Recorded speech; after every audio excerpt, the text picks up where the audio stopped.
चलिए इस वीडियो में आप सीखने वाले हैं द्विघात समीकरणों को गुणनखंड विधि द्वारा हल करना। उदाहरण के लिए हमने यहाँ पे दो एग्जाम्पल के लिए प्रश्न ले लिया है। गुणनखंड विधि से निम्न द्विघात समीकरणों के मूल ज्ञात कीजिए। मूल मतलब हल होता है ना। यहाँ पर गुणनखंड विधि द्वारा हम लोग यहाँ पे गुणनखंड करके ना इस द्विघात समीकरण को यहाँ पे यक्स के हम ऐसे दो मान ज्ञात करेंगे, है ना। द्विघात समीकरण है तो जाहिर सी बात है दो वही वैल्यू आपको ज्ञात होगा। यहाँ पे यक्स के यहाँ पे ना बाएं पक्ष में यदि आप प्रतिस्थापित कर देंगे उस यक्स के मान को ना, तो यहाँ पे बाएं पक्ष को हल करेंगे तो वह 0 के बराबर आने लगेगा, ठीक है। और यहाँ पर भी यहाँ पे दो एग्जाम्पल लिया, हम लोग पहले इसको समझते हैं फिर इसको भी समझेंगे, है ना। कि बाएं यहाँ पर भी यक्स के हम लोग ऐसे दो मान ज्ञात करेंगे, बाएं पक्ष में जिसे प्रतिस्थापित कर देंगे यक्स के स्थानों पर ना, तो वह 0 आने लगेगा, दाहिने पक्ष के बराबर आने लगेगा। तो चलिए यहाँ पर लिख देते हैं, हम लोग हल करने वाले हैं। पहले वाले प्रश्न को इसको हल करते हैं, ठीक है। हल हम लोग चलिए पहले वाले प्रश्न को हल करते हैं। जो हम लोग को द्विघात समीकरण दे दिया गया है उसको हम लोग नोट करते हैं, ठीक है। यक्स स्क्वायर ऋण 3x ऋण 10 बराबर ऋण 10 बराबर 0 है। यही हम लोग का द्विघात समीकरण है। यक्स स्क्वायर ऋण 3x ऋण 10 बराबर 0 है।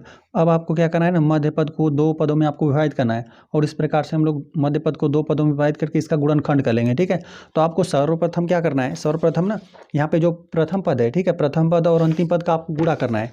इसका आपस में आप गुणा कर देंगे, ठीक है। चलिए हम गुणा कर देते हैं। देखिए पहला पद जो भी रहे, ठीक है, यहाँ पे यक्स स्क्वायर का ही पद रहेगा। ये घातों को घटते क्रम में लिख लेंगे। यदि घातों का घटते क्रम नहीं, देखिए इस प्रकार से लिख लेंगे पहले ना, यहाँ पे एक्स स्क्वायर प्लस यहाँ पे बी एक्स प्लस यहाँ पे सी बराबर 0।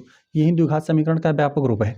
उसमें भी ध्यान देंगे कि ए बराबर जो है ये कभी 0 नहीं होना चाहिए, ठीक है। यहाँ पे एक्स स्क्वायर का गुणांक 0 नहीं होना चाहिए, नहीं तो ये द्विघात समीकरण होगा ही नहीं। यहाँ पे ए बी सी सब वास्तविक संख्याएं हैं, तो यहाँ पे पहले पद और अंतिम पद का आपको गुणा कर लेना है, ठीक है। तो पहला पद हम लोग का क्या है, ये जो एक्स स्क्वायर का पद है और जो अचर पद है, इस प्रकार समझ लीजिए कि जो एक्स स्क्वायर का पद है और जो अचर पद है इसको आपको गुणा कर लेना है। एक्स स्क्वायर प्लस यहाँ पे बी एक्स है, यहाँ पे a X square plus B X plus C रहता है, बराबर यहाँ पे 0 है। चलिए तो यहाँ पर पहला पद और अंतिम पद का यहाँ पे गुणा कर दीजिए। तो एक्स स्क्वायर का आप इसमें गुणा कर लेंगे ऋण 10 में, ठीक है। तो जब यहाँ पे आप गुणा कर देंगे तो आपको मिलेगा ऋण 10 एक्स स्क्वायर मिला। अब यहाँ पे इस प्रकार से गुणा करने के बाद ना, प्रथम और अंतिम पदों का यहाँ पे आपको गुणा करने के बाद ना, आप यहाँ पर अपने यहाँ पर जो भी आपको द्विघात समीकरण दे दिया गया है ना, इसके आप चिन्हों को आप ध्यान से देखेंगे। देखिए गुणनखंड होगा कब, जब यहाँ पे 4 पद रहे तो गुणनखंड कब होगा, जब यहाँ पर ना या तो चारों आपको पद, जहाँ पर मध्य पद को हम दो पदों में हम लोग विभाजित करेंगे ना, तो चारों धनात्मक रहे तब गुणनखंड हो पाएगा, ठीक है। या फिर इस प्रकार से रहे, धन रहे ऋण रहे, धन रहे ऋण रहे, तब आपका गुणनखंड हो पाएगा, ठीक है। या फिर इसको इस प्रकार से भी लिख सकते हैं, धनात्मक रहे, यहाँ पे पहले चलिए धन आ जाए या दोनों ऋण ऋण आ जाए, तो इनमें से ऋण आप उभयनिष्ठ ले लेंगे। दो धन हो जाए दो ऋण हो जाए, इस प्रकार से रहेगा तो ऋणात्मक आप उभयनिष्ठ लेकर आप उसको गुणनखंड कर सकते हैं। तो यहाँ पर आप ध्यान देंगे ना कि या तो चारों धनात्मक रहे या दो धन दो ऋण रहे, इस प्रकार से रहेगा, है ना। कि उसमें या तो चारों धनात्मक रहेगा या तो दो धन रहेगा दो ऋण रहेगा, दो धन दो ऋण रहेगा, इसी प्रकार से रहेगा तभी आपका गुणनखंड हो पाएगा, है ना, अन्यथा नहीं हो पाएगा। अब ऐसा नहीं होगा कि आपके पास 3 धनात्मक रहे, इस प्रकार से नहीं करेंगे, गुणनखंड करेंगे तो इस प्रकार से दिमाग में ध्यान में रखेंगे कि यहाँ पे 3 धनात्मक ना हो, ठीक है, या फिर 3 ऋणात्मक रहे 1 धनात्मक रहेगा तभी गुणनखंड नहीं होगा। इन चिन्हों को आप ध्यान में रखेंगे। अब आपको क्या करना है ना, देखिए अब जो यहाँ पर पहले यहाँ प्रथम और अंतिम पद को गुणा करने के बाद यहाँ पर जो आपको मिला हुआ है ना ऋण 10 एक्स स्क्वायर, अब इसी को आपको दो पदों में इस प्रकार से विभाजित करना है ना, इसी को ऋण 10 एक्स स्क्वायर को, कि आपको यहाँ पर ना जोड़ने घटाने पर यह मिले, ठीक है। जोड़ने पर ही समझ लीजिए कि जोड़ने पर आपको ऋण 3 एक्स मिलना चाहिए, तो यही आपका मध्य पद है, ऋण 3 एक्स है। तो अब आपको ना यहाँ पे ऋण 10 एक्स स्क्वायर को ना इस प्रकार से आपको लिखना है ना कि यदि आप उनका गुणा कर देना तो यह मिले, ठीक है, ऋण 10 एक्स स्क्वायर मिले, उसका गुणा कर दें तो, लेकिन उसको आप जोड़े तो आपको ऋण 3 एक्स मिले, ठीक है। देखिए इस प्रकार से भी हम लोग लिख देते हैं, यहाँ पे लिख देते हैं, यहाँ पे ए प्लस बी, जो आपको दो यहाँ पे गुणनखंड इन दोनों को आप जोड़े ना, इनका भी हम लोग गुणनखंड करेंगे। तो यहाँ पे ए प्लस बी इसको जोड़े ना, तो यहाँ पे मध्य पद मिले ऋण 3 एक्स मिले, ठीक है। और साथ साथ ए और बी का गुणा आपस में हम लोग कर देना, तो यह आपको मिल जाए ऋण 10 एक्स स्क्वायर मिले। तो देखिए यह मिलेगा कैसे, आपके पास जो भी यहाँ पर जो प्रथम पद और अंतिम पद का गुणनफल है उसको आप यहाँ पे लिखिए ऋण 10 एक्स स्क्वायर। अच्छा, और यहाँ पे जो संख्या है इसका क्या क्या गुणनखंड हो सकता है, उन गुणनखंडों को आप लिख लीजिए, ठीक है। 10 का गुणनखंड करेंगे तो किस प्रकार से आप कर सकते हैं, यहाँ पे 10 लिख देते हैं, 10 गुणते 1 आप कर सकते हैं, ठीक है। 10 में 1 का गुणा कर देंगे, और क्या कर सकते हैं आप, यहाँ पे 5 दूना 10 हो जाएगा, ठीक है। इन्हीं दो प्रकार से आप इसका 10 का गुणनखंड कर सकते हैं, तो इन्हीं प्रकार से आप 10 प्राप्त कर सकते हैं ना। यहाँ पे जो भी संख्या रहे, संख्या के गुणनखंड से आप ज्ञात करेंगे, ठीक है। संख्या का गुणनखंड करेंगे तो 10 गुणते 1 कर सकते हैं इसको, यहाँ पे 5 गुणते 2 कर सकते हैं। देखिए तो अब आपको चाहिए संख्या 3 चाहिए ना, तो आप इसी में से मिलेगा, इसी के यहाँ पे 5 में से यदि हम लोग 2 घटा देंगे ना तभी आपको 3 मिल पाएगा। और यहाँ पर हम समीकरण को भी लिख देते हैं, एक्स स्क्वायर ऋण 3 एक्स, और यहाँ पे है ऋण 10 बराबर यहाँ पे 0 है। अब देखिए यहाँ पर आप देख रहे हैं ना कि यह धनात्मक है और यह ऋणात्मक है और यह भी ऋणात्मक है।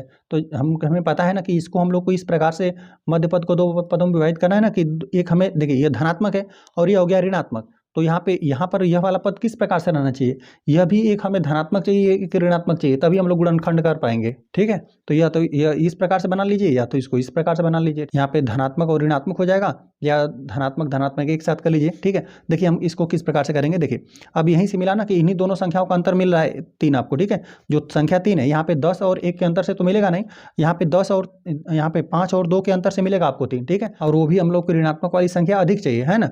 तो यहाँ पे हम लोग लिख देंगे ऋण यहाँ पे 5x, ऋण 5x और यहाँ पे धन 2x। यही आपकी दोनों संख्याएं हैं। ऋण 5 यहाँ पे यदि आप इस प्रकार से गुणनखंड कर लिए, अंतर आपको मिल रहा है 3, तो आप बस यहाँ पे x लगा दीजिए। ठीक है, और ध्यान रखेंगे कि यहाँ पर हम लोग को ऋणात्मक वाली संख्या अधिक चाहिए, है ना, तो इसीलिए हमने ऋणात्मक 5 पर लगा दिया। ठीक है, ऋण 5x रहेगा और धन यहाँ पे 2x। तब यदि आप यहाँ पे इन दोनों को जोड़ेंगे तो आपको ऋण 3x मिल जाएगा। ठीक है, और यहाँ पे ऋण और गुणनखंड हम लोग यहीं से इसलिए हम लोग ज्ञात कर रहे हैं ना, ताकि यहाँ पे इन संख्याओं का आपस में गुणा करें तो हम लोग को यह वाली संख्या मिले, इसीलिए यहाँ पर इसी संख्या गुणनखंड किया जाता है। अभी देखिए 5x, अब ऋण 5x है, अब यहाँ पे गुणा कर देंगे 3x का, 3x नहीं 2x रहेगा यहाँ पे। 5x और 2x का जब आप गुणा कर देंगे ना तो यहाँ पे यही वाला आपका संख्या मिलेगा, ऋण 10x² मिलेगा। धनात्मक ऋणात्मक गुणा होकर ऋणात्मक मिल जाएगा, 5 दूना आपको 10 मिल जाएगा, x में x से गुणा कर देंगे तो x² मिल जाएगा। तो हमारे पास जो भी द्विघात समीकरण था उसमें प्रथम और अंतिम पद का हमने गुणा करके गुणनफल लिख दिया। और गुणनफल करने के बाद ना यहाँ पर जो भी यहाँ पे अंक था उसका गुणनखंड कर दिया। तो गुणनखंड कुल 2 प्रकार से हो सकता है। और यहाँ पर हमने चिन्ह देखा ना कि यहाँ पर दोनों के पास चिन्ह क्या होना चाहिए, तो हमने देखा कि यह धनात्मक है, यह ऋणात्मक है और यहाँ पर भी ऋण है ना, तो यहाँ तो हमें इस प्रकार से गुणनखंड करने के लिए ना हमें इसमें धनात्मक भी चाहिए। ठीक है, यदि मध्य पद को 2 पदों में हम लोग विभाजित कर दें तो एक यह धनात्मक है तो यहाँ पे यह ऋणात्मक है। अब ऐसा नहीं कर दें कि इन दोनों को ऋणात्मक कर देंगे, दोनों को ऋणात्मक करेंगे तो होगा ही नहीं गुणनखंड।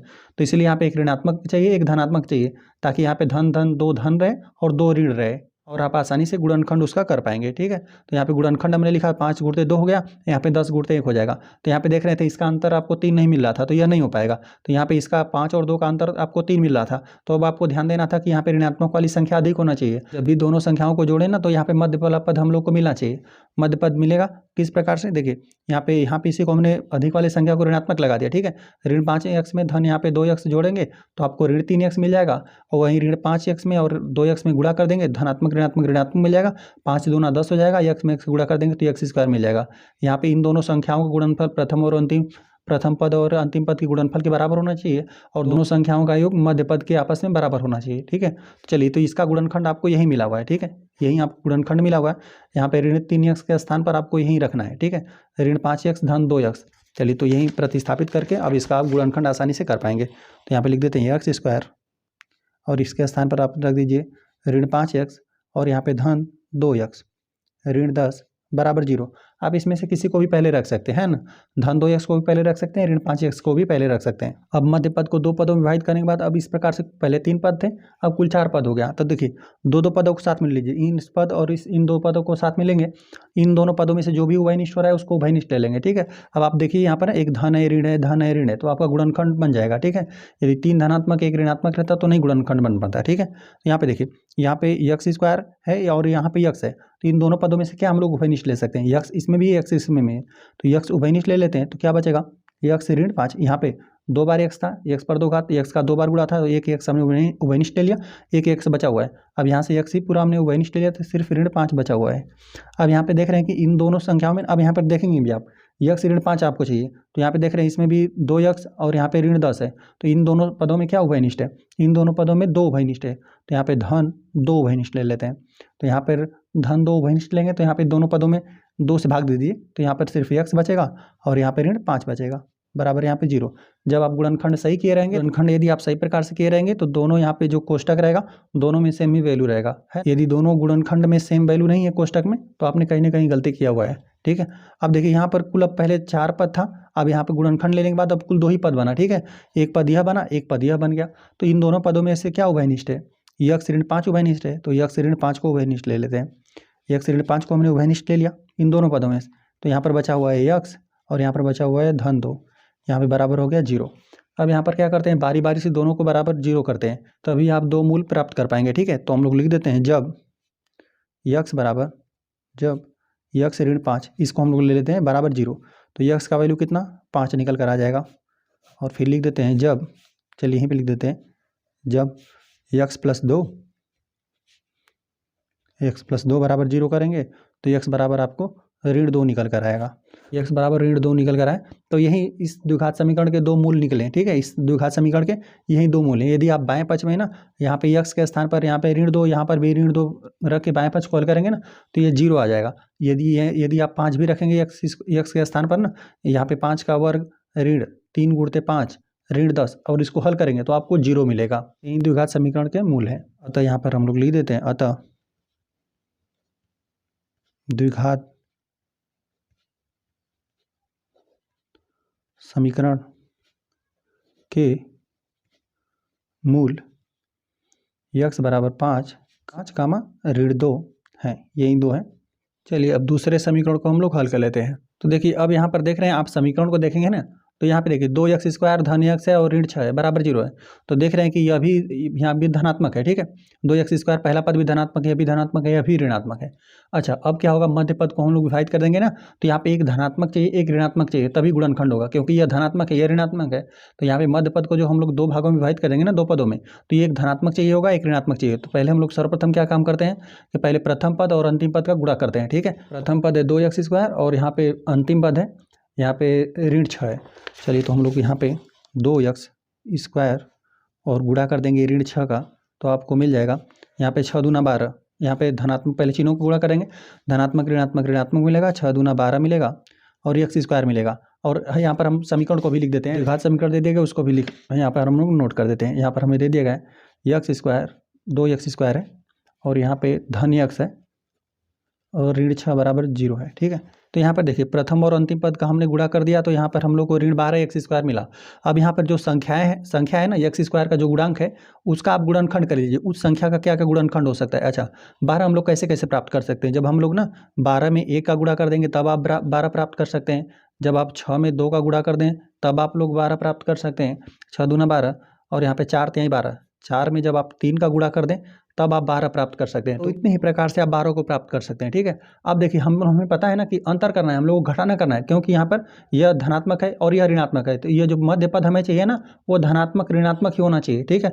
एक धनात्मक हो और एक ऋणात्मक हो तभी गुणनखंड हो पाएगा, है ना। अब ऐसा नहीं रहेगा कि दोनों धनात्मक हो जाए तो गुणनखंड होगा ही नहीं, है ना, क्योंकि 3 धनात्मक 1 ऋणात्मक रहेगा तो गुणनखंड नहीं होगा। तो अब आपको क्या करना है कि अब ढूंढना है कि किन संख्याओं का अंतर 1 है, ठीक है। यहाँ पे यक्स का गुणांक कितना है 1 है ना। तो यहाँ पे देखिए 4 और 3 का अंतर क्या है 1 आपको मिल रहा है। और यहाँ पर लेते हैं 6 और 2 का अंतर तो यहाँ पे 4 मिलता है और यहाँ पे 12 और 1 का अंतर लेते हैं तो आपको यहाँ पे 11 मिलता है। तो यहाँ पे देखिए यही मिल रहा है आपको एक ही, ठीक है। 4 और 3 से ही आपको गुणनखंड हो पाएगा। और जो हमें अधिक जो चाहिए, ठीक है, हमें जाहिर सी बात है कि इन दोनों संख्याओं को हम लोग घटाना है और देखेंगे ना कि यहाँ पर क्या चिन्ह है, यह धनात्मक चिन्ह है ना, धनात्मक वाली संख्या को अधिक ले लीजिए, ठीक है। जिसमें से बड़ा अंक है उसको अधिक लेंगे, है ना, धनात्मक ले लीजिएगा। जो भी चिन्ह रहेगा, यदि ऋणात्मक पहले वाले प्रश्न में ऋणात्मक था अधिक, ऋणात्मक यहाँ पे संख्या था तो यहाँ पे बड़ा पहले यहाँ पे ऋणात्मक ले लिया गया था, पद था ऋणात्मक था तो यहाँ पे जो बड़ा अंक था ना उसको ऋणात्मक ले लिया गया था, ठीक है। और यहाँ पर हम लोग को क्या चाहिए धनात्मक चाहिए तो यहाँ पर हम लोग 4 यहाँ पे 4 को धनात्मक ले लेंगे, इसको ऋणात्मक ले लेंगे।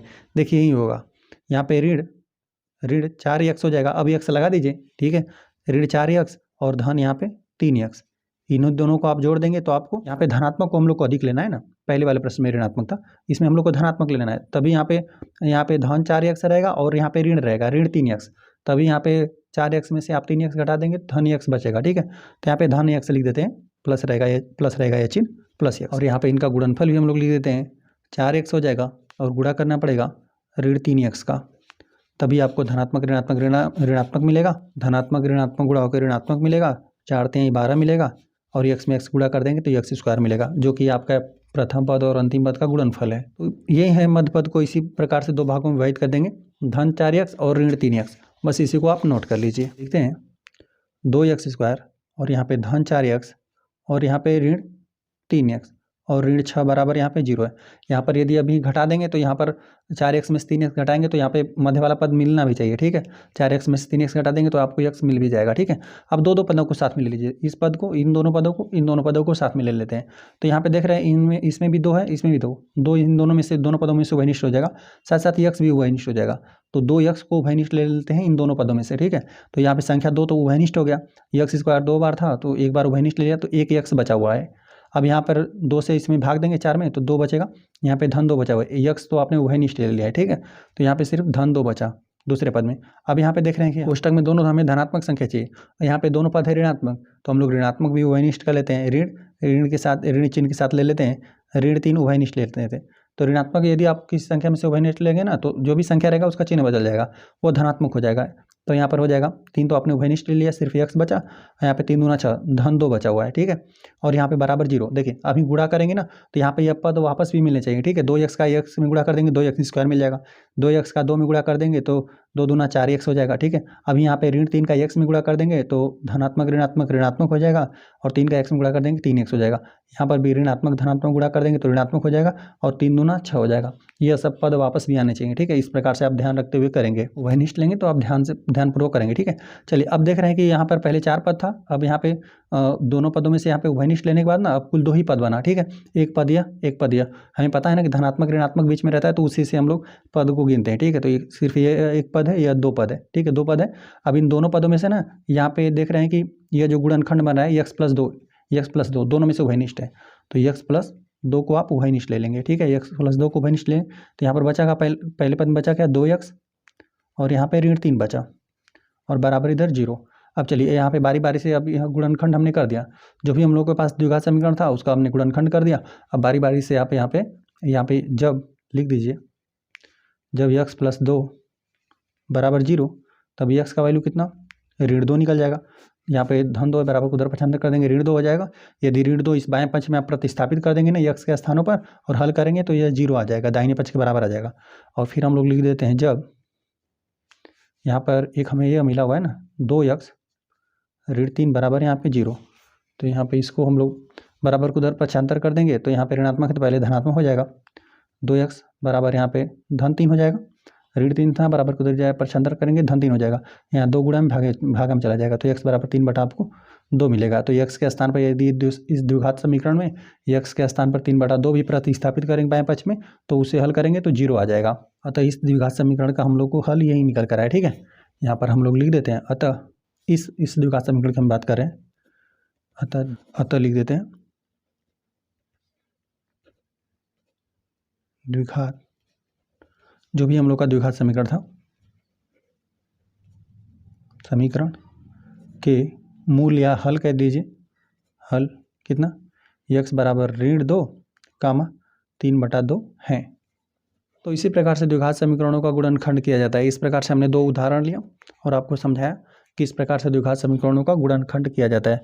प्रथम और अंतिम पद का पहले गुणा कर लेना है, प्रथम अंतिम पद का गुणा करके मध्य पद को 2 पदों में विभाजित करना है, और फिर उसका 4 पद हो जाएगा। 4 पदों में से 2 को आपको उभयनिष्ठ ले लेना है, ठीक है। 2 पद साथ में लेकर इसमें से जो भी उभयनिष्ठ हो रहा है उभयनिष्ठ कर लेंगे, गुणनखंड कर देंगे, और प्रत्येक गुणनखंड जो आपको मिलेगा इस प्रकार से 2 मिलेगा, इसको आप बराबर के 0 कर देंगे और x के आप 2 वैल्यू प्राप्त कर लेंगे। तो इस प्रकार से किसी भी द्विघात समीकरण का आप गुणनखंड कर पाएंगे।